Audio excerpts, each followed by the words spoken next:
Hello and welcome on 360 Sport on Trust TV. Adini G. Shafer. Time to take you around the world of sport again as we look at those stories trending. We'll be starting with the first that has to do with Nigerian athlete Favour Ofili, doing well over there in the US, the NCAA, where we talk about the National Collegiate Athletes Association. Well, she won silver. Ofili wins silver in NCAA Indoor Championship, where she ran the race of her life, and she was able to, at least she came second, and we have to celebrate her. A lot of Nigerians did well in that race. Nathaniel Emmanuel, not forgetting that's Odudiri. They are also trying his best to make sure he actually ran well in all the other races that they competed. Well, for Nigerians, over the weekend in the NCAA Athletics Championship in the US, someone that stood out is the track and field lady, Favour Ofili. Having the studio, Emmanuel Fashimi. Good one for Favour Ofili. I think she started the year on a blistering note, and her performances from towards the end of last year and down to the beginning of the year, she has been fantastic, and she ran a world lead of 22-point-something seconds before this particular race. 22.20. Right, 22.20 seconds before this particular race. She lost the 60-meter, but I think she took that upon herself, and then the 200-meter, she gave the winner a very close chase. Winning the silver for Ofili is not a bad one. I think she has been doing very well.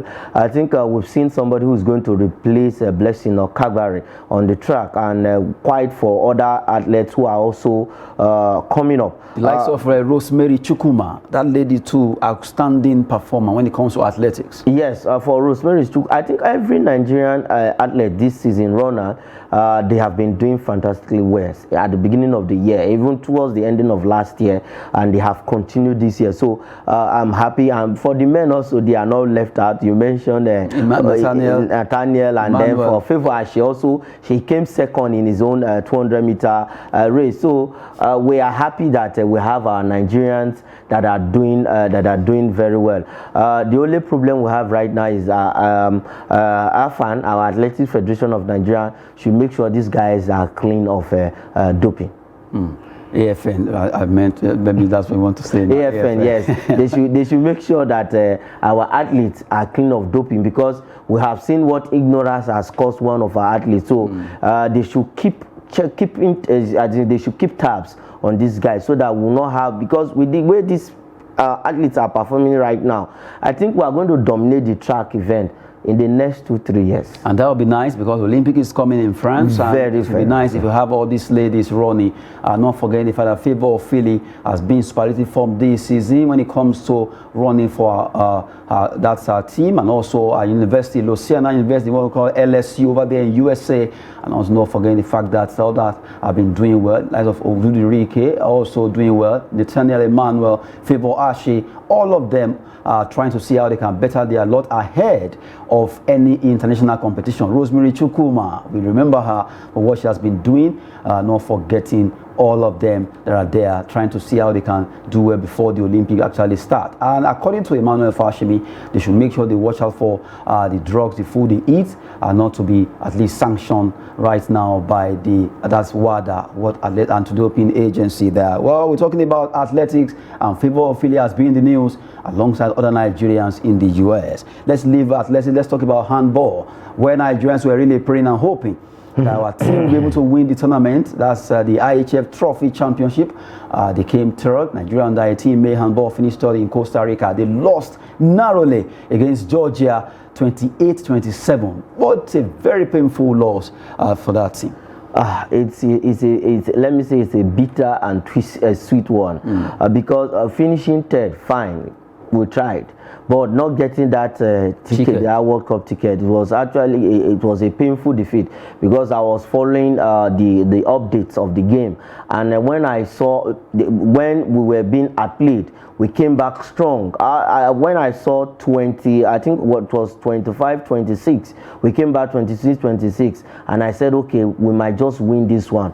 Just only for me to go back and check the update, and I saw what my eyes eyes couldn't actually behold. But they have actually tried. We did well in Africa. We won the qualifications, the under 18 qualification series here in Africa, and then before going right there in Costa Rica, and we started very well, winning our first 2 games. But they shouldn't just rest, because they can take some positive from this. Finishing third in an international championship is not a bad one. The only thing we will be crying over right now is that we couldn't get the World Cup ticket. We can come back again. These guys are young. I said it the other day that these guys were picked from the National Sports Festival and some of the tournament they played here in Abuja. So they should keep this group. What I would tell Coach Emeka Unamani, I think Coach Emeka Unamani, they should keep this group together and then see how they can actually groom them to become better under 20 later. And let's not forget, we are still going to have the chance. The girls are still in the race, so all hope is not lost at this point in time. Hope is not lost, really. Our team did well. At least they were able to defeat the likes of Nicaragua. They played against Guadeloupe, and also they tried their best against Georgia, but it never happened. They defeated Tahiti in that game, but right now they came third. So painful, they couldn't qualify for the World Cup, but at least it's been celebrated for the fact that their prowess there in San Jose, Costa Rica, wasn't just so bad. They really did well, at least winning about 3 games in the competition. They drew 1. They lost 1. From there, let's move straight to the round leader game, football. As we look at fixtures for tonight and the La Liga and also Serie A, we have Girona against Atletico Madrid, AC Milan as well as Salernitana. Atletico Madrid actually standing tall there, but the gap is far wide. They have 45 points. 45 points to the first position and 50-something points for, I think 56 points for Real Madrid. Well, for Atletico Madrid, all they need right now is to get that Champions League football, that Champions League sport, and that is why playing against a Girona. Girona at some point, they are always a handful for these top teams when in La Liga. So I won't be surprised if the result don't go the way of Atletico Madrid. And it's looking good for Diego Simeone. He has spent time with this team, and at some point everybody thought by this time he shouldn't be in that team. But let's see what this season holds for him. Maybe after this season we might just see a surprise move for Diego Simeone. Well, while we're looking at that, another match, AC Milan, they will be fighting hard in that game against Salernitana. Can they, these Rossoneri as they call them, can they defeat Salernitana, a very stubborn team? A stubborn team that came from relegation. All through last season they struggled, and this time around again they are struggling. But for AC Milan, they are the defending champions. Sampioli has actually done a lot with this team. So I might just I'm seeing AC Milan taking all the 3 points. What if Salernitana actually turn the table? You know, at times the similar teams or team you really underrate just come and shock Croatia. But although I'm looking at possibly Olivier Giroud to actually be there to give them that particular touch. Yes, that particular touch from Olivier Giroud, and then we have Rafael Leo and the rest of them. But if you look at the last 5 games of AC Milan, it has not really been looking good. Though they've had 3 wins, they had 1 loss already. So from the stats of AC Milan, we can on paper, I think they will have an edge over Salernitana. Like you said, football is full of surprises. For Salernitana, they are battling the relegation. They don't want to go back to the Serie B. So it's always dicey playing a relegation threatening team.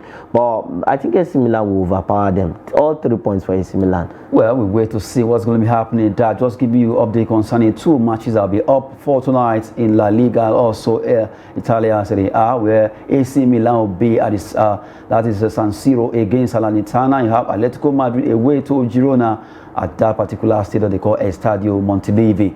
Big one there as we happening live. And quickly, let's move on to look at some of the tables right now. Let's start from Germany. Yes, German Bundesliga, a big one. It happens that Bayern seems to be having an edge right now. They were still dragging with Borussia Dortmund before till Saturday before they turned the table. Now Bayern are beginning to make announcement. 46 goal difference, 52 points. Dortmund 50 points. Leipzig 45, Union Berlin 45, Freiburg 45. So those three teams, they are friends. So they are okay. Let's leave our bigger bros to be at the front. You have Eintracht Frankfurt with 40, Mainz 05, Augsburg, Bayern Leverkusen, and Borussia Mönchengladbach on the 10th position. But let's look at the first to 5th. It seems there's a kind of a friendship here. Real friendship. The first and second, 52-50. Then third, fourth, and fifth, they are all on 45 points. Apart from Leipzig, who has a 20 goal difference, and then 12 away from Union Berlin, who has 8, and then 4 from Freiburg, who is on the 5th position. So, but one thing with Bayern Munich is this: they know how at the beginning of the season they have scored other teams. If the leagues come to, if the leagues come to, okay, let's use goal difference. Look at 46 goal difference to somebody who has 19. If by we have how many matches to the end of the season? That's if by 12 matches to the end of the season. Now in those 12 matches, you are still sure they are still going to score a lot of goals. Over the weekend, I think that they scored 5 goals, and now they are still going to run riot. So it's looking good for Bayern Munich. I think they are going to coast home with this with the title. Though last season they had a shaky season, but this time around, other teams want to give them a fight for their money. Bayern Munich is tired of winning the league. They want to emulate what Real Madrid is doing by winning the Champions League each season, but they can't do that. Well, we wait to see if really they won't be able to do that, because they've been nemesis to the likes of PSG and Barcelona. They won't forget them in a hurry. But right now, Bayern seems to be running the race with 12 matches to go, where they run 36 matches for a season in German Bundesliga, not like other who actually run 38 matches. But right now, let's look at from 11 to 18 in the German Bundesliga. Hoffenheim, well, what's happening to that team that made, I still remember, Ogbuke played for Hoffenheim. Shaka 04, it was Agali who made it very popular in Nigeria. That's Victor Agali. You have Stuttgart, Hertha Berlin. You remember Isaac Okoronkwo? Yes. No, Solomon Okoronkwo played for Hertha Berlin. Isaac Okoronkwo was one that played in Russia. A lot of Nigerians that made all these teams popular in Nigeria at that time.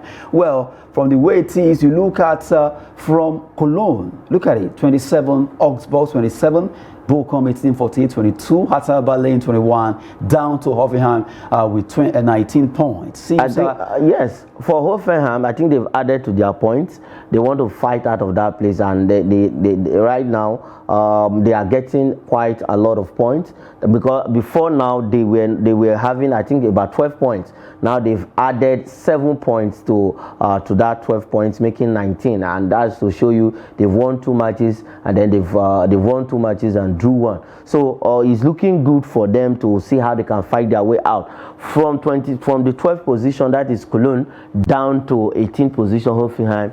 They are not safe. But if you look at it, the person who is on the 11th position, Werder Bremen, in a way, they are safe. Quite all right. They just need to garner 10 points to that 30 points and be safe. And be safe. But for others, they need to actually watch. They need to watch their back. If not, they can be dragged down from Cologne down to Schalke 04, who also can push up the ladder or remain where they are. So it's looking interesting for the German Bundesliga. If you look at all these clubs, really, I'm just trying to flash back now. So many Nigerians made them popular. You know, Nigerians now, we follow. If a Nigerian player is in a club, we tends to follow them. You remember Stuttgart, where Akpobore was there? Akpobore, made it popular here. Augsburg, I remember Sheyi Olajengbesi, and even though he didn't play for Nigeria, Werder Bremen, Patrick Owomoela, the player that they call Oyibo. I think he quite got a call up, but he refused. He opted not to play for Nigeria, and sometimes you can understand with these guys why they would say they will not play for their almost all the clubs. Yeah, if I remember Sunday Olise played for Cologne before, it made him popular in Nigeria. Just giving you update concerning that's German Bundesliga, and also reminiscing concerning Nigeria that have played for those clubs at that time. Not forgetting JJ Okocha for Inter and Frankfurt for what he did against Oliver Kahn. It will never be forgotten in a hurry. Never. Now we take Italian Serie A now, as a lot of activities happened over the weekend. Napoli against Atalanta ended in favor of Napoli. They at least right now still cruising home there. Napoli 68 points, 44 goal difference. Inter as second with 50 points. Really. It's a big one there, 18 points ahead. How would they do this? 18 points ahead, and they just need 14 matches. 14 matches left. It's not 14, it's 12.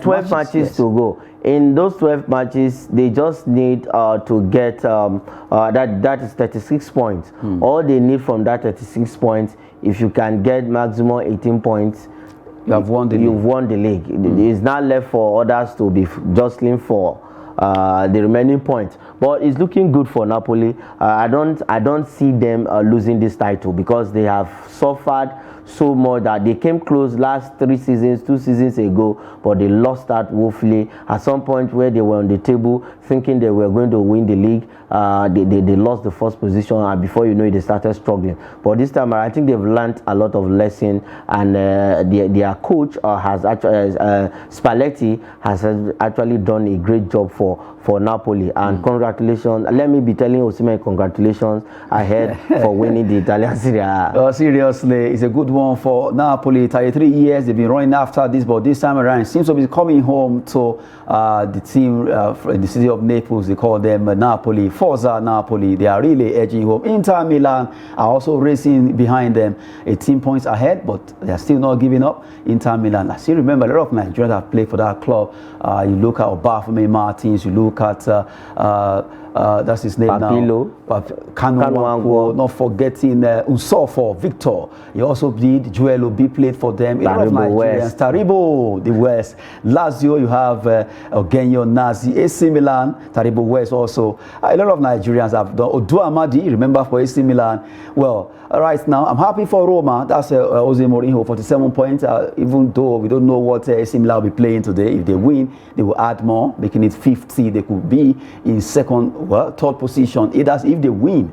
And you have Roma, Atalanta. No matter what happens, if AC Milan win, they need to win with a lot of wide goal margin. If they win, they will have 50 points. Okay, they will topple Lazio, who has 49 points. And they'll be behind Inter Milan because they have more goals. Yeah, more goal difference. And for AS Roma, I don't know what happened over the weekend. They lost that game to Sassuolo.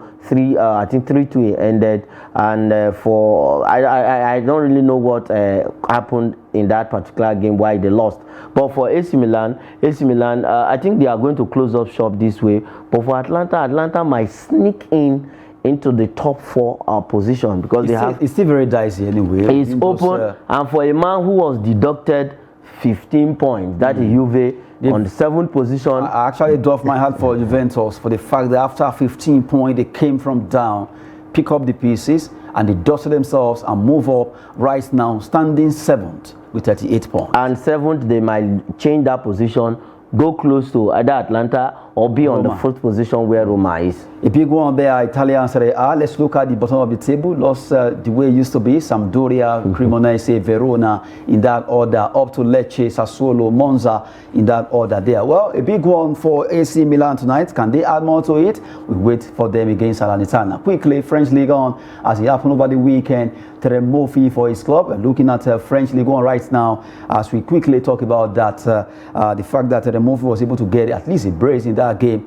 for LGC Nice, and is really pushing his club. For Lani Balogun for Reims, he also scored. And you look at PSG, they are right now 10 points ahead of Marseille, who actually have 56 points. Lens, Monaco, Reims, Lille, LGC Nice, Reims, Lorient, and in that picking that to 10th position. For Lyon, they have not been so, let me use the word Leonic this season.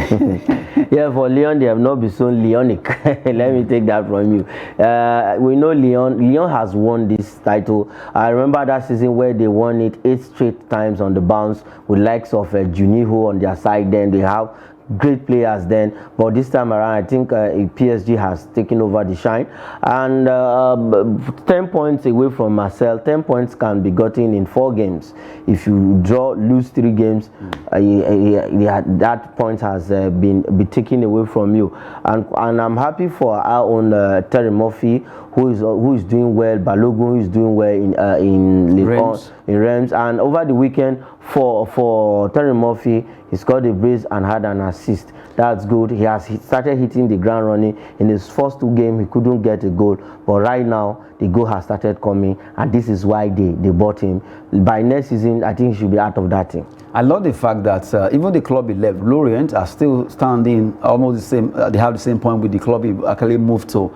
So that shows that really his impact is still really being felt in both sides. And for Paul Onuachu Southampton and Joe Aribo, I don't know, they need to up their game. That club seems not to be the best for them right now. Well, not forgetting Nottingham Forest, the likes of Emmanuel and also Taiwo Awoni, not even also finding it easy, making some moves that really seems not to be working out. But right now, let's really run through some Nigerians who right now they've actually moved to other clubs. But before then, let's look at 11 to 20 for French league.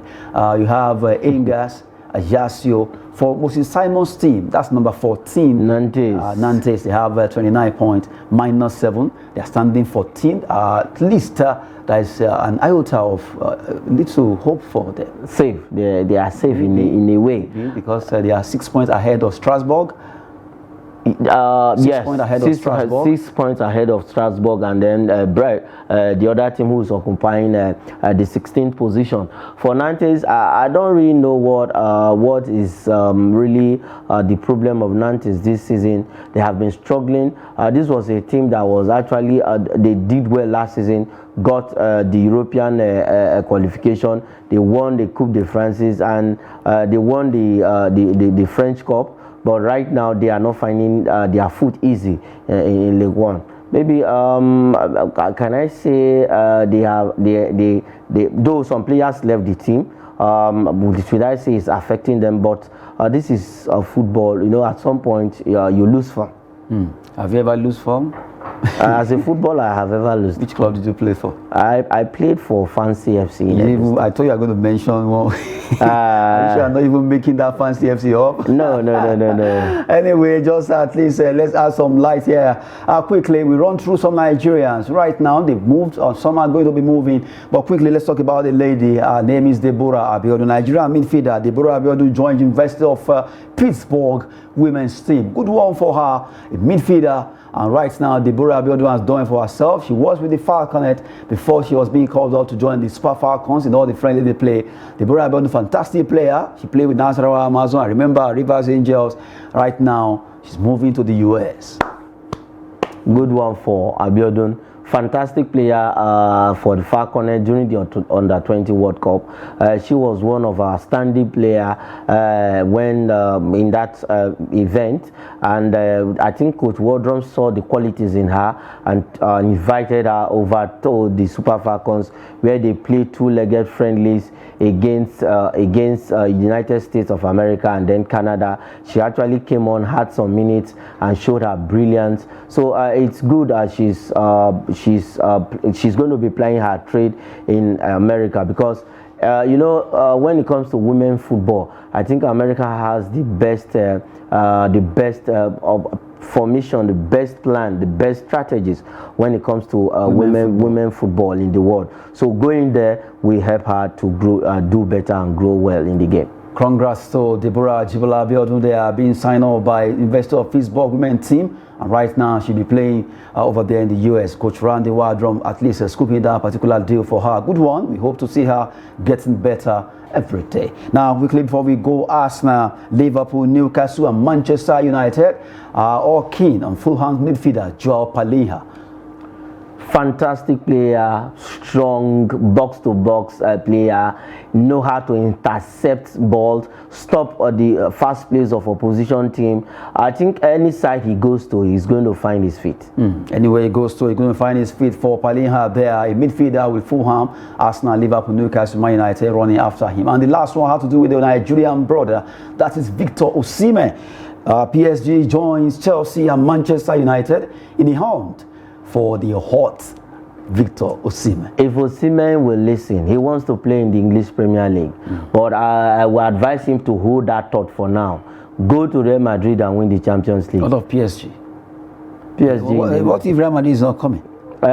Real Madrid have their eyes on him. They have eyes on two people. Real Madrid used to keep quiet. They won't talk. Once they need you, they will just come and they are using Kvaratskhelia to lure Osimhen to swing. Let's see how it goes there for Victor Osimhen. Clubs are really knocking at the door. Chelsea, Man United, PSG, and who knows? Maybe Real Madrid, who always go for the Galacticos, could be coming for him galactically.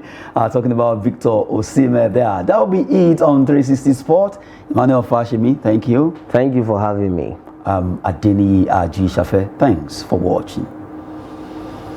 Kvaratskhelia, your friend. Oh my goodness, that player is a fantastic player. I will find out in it. Seriously. Good morning, thank you everybody, good job. I will look for the meaning of that name. Kvaratskhelia.